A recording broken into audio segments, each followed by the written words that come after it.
నమస్కారం. తల్లిదండ్రులే కూతుర్ని అత్తగారింటికి పంపించేటప్పుడు మంచి మాటలు చెబుతారా? కోడలిని కూతురుగా చూసుకునే అత్తమామలే అసలు ఉండరా? ఈరోజు మన కార్యక్రమంలో దీని గురించి కొంచెం తెలుసుకునే ప్రయత్నం చేద్దాం. మహాకవి కాళిదాసు రచించిన అభిజ్ఞాన శాకుంతలం గురించి వినే ఉన్నారు కదా మీరు. శకుంతల అత్తగారింటికి బయలుదేరే సమయంలో కణ్వ మహర్షి చెప్పిన 4 అద్భుతమైన శ్లోకాలు ఏంటో చూద్దాం. ఈ 4 శ్లోకాలనే శ్లోక చతుష్టయం అంటారు. ఆడపిల్లకి పుట్టింటితో ఉండే అనుబంధాన్ని, అత్తగారింటికి వెళ్ళే సమయంలో తల్లిదండ్రుల ఆవేదనని, అంటే అల్లారు ముద్దుగా పెంచిన కూతురు మమ్మల్ని విడిచి వెళ్తోంది, అక్కడ ఎట్లా ఉంటుందో అన్న తపనని ఎంత రమ్యంగా హృద్యంగా కాళిదాసు వర్ణించాడో చూడండి. పాతుం న ప్రథమం యవస్యతి జలాయుష్యాసితేషయా. మనిషికి ప్రకృతితో ఉండే బంధాన్ని ఎంత గొప్పగా చెప్పాడో చూడండి. ఆశ్రమంలోని మొక్కలకి నీళ్లు పోయకుండా తను మంచినీళ్లు కూడా తాగేది కాదుట. ఒక్క ఆకుని కూడా తుంచేది కాదు. చెట్టుకు పువ్వు పూస్తే ఆనందంతో పరవశించిపోయేది. అటువంటి శకుంతల అత్తగారింటికి వెళ్తోంది కనుక మీరు అనుమతి ఇయ్యండి అని చెప్పి అడుగుతాడు కణ్వ మహర్షి. వృక్షో రక్షతి రక్షితః. మన మాటలు, మన ప్రేమ చెట్లు వింటాయి కదండి. ఇది సైంటిఫిక్గా కూడా ప్రూవ్ చేశారు కదా. అవి గ్రహిస్తాయి కదా, వాటికి కూడా ఫీలింగ్స్ ఉన్నాయి అన్న విషయాన్ని సైంటిఫిక్గా ప్రూవ్ చేశారు కదా. 2వ శ్లోకంలో యా స్వచ్ఛజ శకుంతలేతి హృదయం సంస్కృష్ట ఉత్కంఠయా. నా కూతురైన శకుంతల అత్తగారింటికి వెళుతుంటే బాధతో కంఠం పూడుకుపోయి నోట్లోంచి మాట రావటం లేదు. కంట్లో నీరు చేరటం వలన చూపు కూడా సరిగ్గా కనపడటం లేదు. ఏ భవబంధాలు లేని ఋషిని నాకే ఈ శకుంతలని ఆయన కన్నవాడు కాదు, పెంచినవాడు. ఏ భవబంధాలు లేని ఋషిని పిల్లని పెంచిన నాకే ఇట్లా ఉంటే ఇక కన్న తల్లిదండ్రులకి ఇక ఎట్లా ఉంటుందో కదా అని ఈ శ్లోకం యొక్క అర్థం. 3వ శ్లోకం చూడండి. ఇది మొత్తం శ్లోకాలు చెప్పి మిమ్మల్ని విసిగించటం లేదండి, ఒక్కొక్క లైనే చెప్తున్నాను. అందుకే అస్మాన్ సాధు విచింత్య సంయమ మదనాన్ ఉచ్చై కులంచాత్మనః. అల్లుడైన రాజుకి కూతురి ద్వారా పంపే సందేశం ఇది. నేను ఋషిని. తపస్సు, నీతి నియమాలే మాకు ధనం. నీ తాహతుకి తగ్గట్టు కట్న కానుకలు నేను ఇవ్వలేను. నా కూతురికి వినయం, విధేయత, అనురాగం, ఆప్యాయత, నీతి నియమం, విధేయత అనే గుణసంపద మాత్రమే నేర్పాను. కాబట్టి ధనం, నగలు ఇవ్వలేదని నా కూతుర్ని చిన్నచూపు చూడకు, అట్లా అని సాధించకు. ఇక 4వ శ్లోకం చూడండి. శుశ్రూషస్య గురూన్ ప్రియసఖి వృత్రిం సపత్ని జనే. 3వ శ్లోకంలో అల్లుడిని అభ్యర్థించినవాడు తన కూతుర్ని కష్టపెట్టవద్దు అని అభ్యర్థించినవాడు ఈ శ్లోకంలో అసలు ఆడపిల్ల అత్తవారింట్లో ఎట్లా మెలగాలో ఎట్లా ఉండాలో చెప్పాడు. అత్తమామలని నీ సొంత తల్లిదండ్రుల్లాగా భావించి సేవ చెయ్యి. భర్త కోపంలో ఒక్క మాట అన్నా రోషం తెచ్చుకోకుండా సామరస్యంగా ఉండు. అతని మనసెరిగి మసులుకో. అతని ప్రేమ గెలుచుకో. ఆదరం పంచుకో. దయ పెంచుకో. అంటే ఇంట్లో ఉండే సేవ చేసేవారి పట్ల, అంటే సేవకులు, అంటే పని మనుషుల పట్ల, వాళ్ళ పట్ల దయ పంచుకో. గర్వం అణుచుకో. అప్పుడే గృహిణి అని అనిపించుకుంటావు అని చెప్తాడండి. నిజంగా కాళిదాసు ముందు చూపుతో రాశాడో మంద చూపుతో రాశాడో నాకు తెలియదు, కానీ ఒక్కో మాట ఒక్కో ఆణిముత్యం. ఇప్పుడు ప్రస్తుత పరిస్థితి ఎట్లా ఉందండి? ఈ తరం పిల్లలు ఎట్లా ఉన్నారు? నిజంగా ఇప్పుడు తల్లిదండ్రులు ఇట్లాగే చెప్తున్నారా అండి? సర్దుకు పో కాదు, సర్దుకు రా అని చెప్తారు. వీలైతే వాళ్ళ సామాను కూడా సర్దుకుని తీసుకురా అని చెప్తే పరిస్థితి ఉంది ఇప్పుడు. మొగుడు పొరపాటున తమలపాకుతో ఒక్కటేస్తే నువ్వు తలుపు చెక్కతో రెండెయ్యి అని చెప్పేవాళ్ళు ఉన్నారు. కణ్వ మహర్షి పాదాలకి నమస్కరించి పుట్టింటి మమకారంతో మళ్ళీ పుట్టింటికి ఎప్పుడు రాను అని తండ్రిని అడుగుతుంది శకుంతల.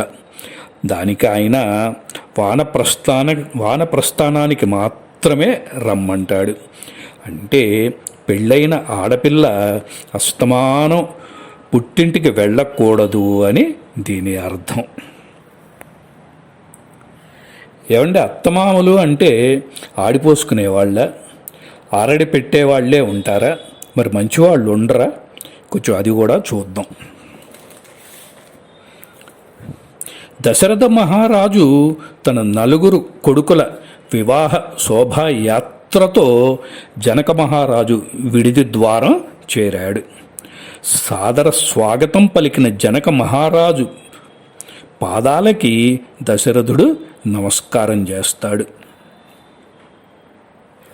నిర్గాంతపోయిన జనకుడు దశరథుడిని సంతోషంతో కౌగలించుకొని, రాజా, మీరు నాకంటే పెద్దవారు, పైగా వరుని తండ్రి, అటువంటి మీరు నాకు పాదాభివందనం చెయ్యటం సమంజసమేనా అని అంటాడు.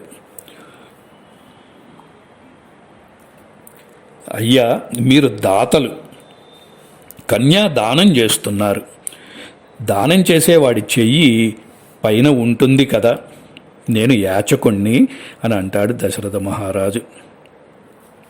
అది ఆయన గొప్పతనం. వివాహం అయింది. రామ పట్టాభిషేక సన్నాహాలు జరుగుతున్నాయి. దశరథుడు కైకకిచ్చిన వరాల గురించి తెలుసు కదండి. రాముడు దానివల్ల ఏం జరిగింది? పట్టాభిషేకం ఆగిపోయింది. ఈయన అరణ్యవాసం చేయాల్సిన పరిస్థితి వచ్చింది. రాముడు, సీత, లక్ష్మణులు రాచవీధులలో నడుచుకుంటూ కైకేయ మందిరంలో ఉన్న దశరథుడి దగ్గరికి వచ్చారు. తండ్రి, అరణ్యవాసం చెయ్యటానికి దండకారణ్యానికి బయలుదేరాము. మీరు పృథ్వీకి ప్రభువు, అందుకని మాకు అనుమతి ఇయ్యండి అని తండ్రిని అడుగుతాడు రాముడు. అప్పుడు దశరథుడు, నాయనా, నన్ను ఖైదీని చేసి ఈ రాజ్యం వశపరుచుకో అంటాడు. దాన్ని వినని రాముడితో, సరే నాయనా, రామ, అరణ్యవాసం వెళ్ళు అని చెప్పి సుమంత్రుణ్ణి పిలిచి రథాలు, చతురంగ బలాలు, రాముడు, సీత ఎక్కడ విడిది చేస్తే అక్కడ మధురాన్నం వండే వంట వాళ్ళని సిద్ధం చేయించు. 14 సంవత్సరాలకు సరిపడా ధనము, సీత కోసం పట్టు చీరలు సిద్ధం చేయించమని చెప్తాడు. అడ్డు చెప్పిన కైకకి, రాముడు అరణ్యాలకు వెళ్ళాలని మాత్రమే నువ్వు వరం కోరావు, కానీ వెంట ఎవరు వెళ్ళకూడదు అని కోరలేదు కాబట్టి ఇవన్నీ ఇచ్చి పంపుతాను అంటాడు. అప్పుడు రాముడు, అరణ్యంలో నేను తపస్విలాగా ఉంటాను కాబట్టి ఇవన్నీ వద్దు, నార చీరలు ఇప్పించండి అని అడుగుతాడు. వెంటనే కైకేయి సంతోషంతో 3 జతల నార చీరలు తెచ్చి రాముడికి ఇచ్చింది. రామ లక్ష్మణులు వాటిని మునుల వలె ధరించారు. కైక 3వ చీరని సీతమ్మ చేతిలో పెట్టింది. కట్టుకోవటం రాని సీతాదేవి కన్నీరు కారుస్తూ నిలబడింది. అప్పుడు స్వయంగా రాముడు సీతమ్మకి నార చీర ఎలా కట్టుకోవాలో కట్టి చూపించాడు. అది చూసి దశరథుడు, రాజర్షి జనకుడి కూతురు పట్టు పాన్పుల మీద పెరిగింది, ఆమె చేత నారచీర కట్టిస్తావా అని రోధించసాగాడు. అక్కడ ఉన్న వాళ్ళందరూ కూడా ఏడవసాగారు. అది చూసి కోపం పట్టలేని వశిష్ఠుడు, ఆత్మాహి దారాహ సర్వేషాం దార సంగ్రహవర్తినాం ఆత్మేయమితి రామస్య పాలయిష్యతి మేదినీం. ఇదే ముహూర్తానికి రాముడి ఆత్మ అయిన సీతమ్మకి నేను పట్టాభిషేకం చేస్తున్నాను. రాముడు అరణ్యవాసం ముగించుకొని వచ్చే వరకు సీతమ్మ రాజ్యాన్ని ఏలుతుంది. నాకు అడ్డు చెప్పే ధైర్యం, నాతో వాదించేవాడు, నేను చేస్తున్నది తప్పు అని నాతో వాదించేవాళ్ళు ఉంటే నా ముందుకు రండి అని సీతమ్మకి నారచీరలు ఇచ్చే అధికారం నీకు లేదు. నీ కోరిక మన్నించి రాముడు వెళ్తున్నాడు. పత్ని ధర్మంతో సీతమ్మ ఆయన వెనకాల వెళుతోంది అని అంటాడు. అప్పుడు దశరథుడు, కైక ఆమె రాజర్షి జనకుని కూతురు, నా కోడలు, ఆమెని అడవులకి పంపుతానని నేను ఏనాడు నీకు మాట ఇవ్వలేదు. పతిని అనుసరించి తన పాతివ్రత్యాన్ని చాటుకుంది అని కోశాధికారిని పిలిచి 14 సంవత్సరాలకి సరిపడా కట్టిన చీర కట్టకుండా ఉండేలా, అంటే ఆ 14 సంవత్సరాలకి సరిపడేలా చీరలు, రోజు పెట్టుకోవటానికి నగలు, ఆభరణాలు సీతమ్మ కోసం తెప్పించాడు.